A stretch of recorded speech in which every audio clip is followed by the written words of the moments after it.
आखिर वो आर्टिस्ट कौन होंगे जिन्होंने इतने रियलिस्टिक स्कल्पचर्स बनाए होंगे। सो हे एवरीवन, ये वीडियो मैं बहुत पहले बनाना चाहती थी, लेकिन उस टाइम मेरे पास प्रॉपर क्लिप्स नहीं थी क्योंकि वहाँ फोटोग्राफी अलाउड थी और वीडियो बनाना बिल्कुल अलाउड नहीं था। इसीलिए आज मैंने सिर्फ फ़ोटोज़ ही यूज़ करके ये ब्लॉग बनाया। छुट्टियों के बीच ही पूरी फैमिली हम ट्राइबल म्यूज़ियम विजिट करने गए थे। सच कहूँ तो हमने सोचा भी नहीं था कि ये प्लेस इतना इंटरेस्टिंग और एंगेजिंग होगा। जैसे ही हम अंदर गए, सबसे पहले एक ही बात दिमाग में आई, मूर्तियाँ, घर, बच्चे, पेड़ पौधे, सब कुछ इतना परफेक्ट था कि ऐसे लग रहा था जैसे सच में कोई लोग हमारे सामने खड़े हों। म्यूज़ियम में उड़ीसा के अलग अलग ट्राइबल कम्युनिटीज़ के घर, उनका लाइफस्टाइल, पहनाव और कल्चर्स को ब्यूटीफुली प्रेजेंट किया गया था।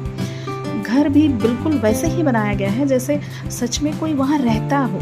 डिम लाइट, खट बिछी हुई है, कपड़े टंगे हुए हैं, बकरी बंधी हुई थी और हर छोटी छोटी डिटेल्स पर ध्यान दिया गया है। स्कूल की ओडिया बुक में हमने ट्राइबल्स के बारे में बहुत कुछ पढ़ा था, लेकिन आज उन सभी चीज़ों को अपनी आंखों के सामने देखने का मौका मिला। अलग अलग स्क्रीन पर हर ट्राइबल्स की हिस्ट्री और उनकी कहानियाँ भी डिस्प्ले की गई थी।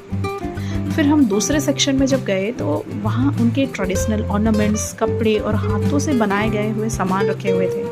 कद्दू और लौकी के कवर से बनाए गए बर्तन, उनके ट्रेडिशनल टूल्स, हंटिंग वेपन्स और उनकी रोज़मर्रा की ज़िंदगी से जुड़ी हुई बहुत सारी चीज़ें देखने को मिली। एक और चीज़ जो मुझे बहुत ही इंटरेस्टिंग लगी वो था उनका वर्शिप एरिया। वहाँ उनके पूजा स्थल को भी रिक्रिएट किया गया था, जिससे पता चला कि वो लोग किस तरह से पूजा करते थे। साथ ही धान और अन्य फसलों को किस तरह से स्टोर किया गया था ट्रेडिशनल मेथड में, वो भी वहाँ दिखाया गया है। और फाइनली टॉप फ्लोर पर उड़ीसा के वीरों और उनके इतिहास को रिप्रेजेंट किया गया था। वहाँ जाकर सच में अपने स्टेट का रिच हिस्ट्री और कल्चर पर गर्व महसूस हुआ। सच कहूँ तो म्यूज़ियम में देखने के लिए इतना कुछ है कि वीडियो में सब कुछ दिखाना तो पॉसिबल ही नहीं है। इसीलिए अगर कभी मौका मिले तो आप खुद जाकर ज़रूर एक्सप्लोर कीजिए। मुझे लगता है तब आपको और ज़्यादा मज़ा आएगा।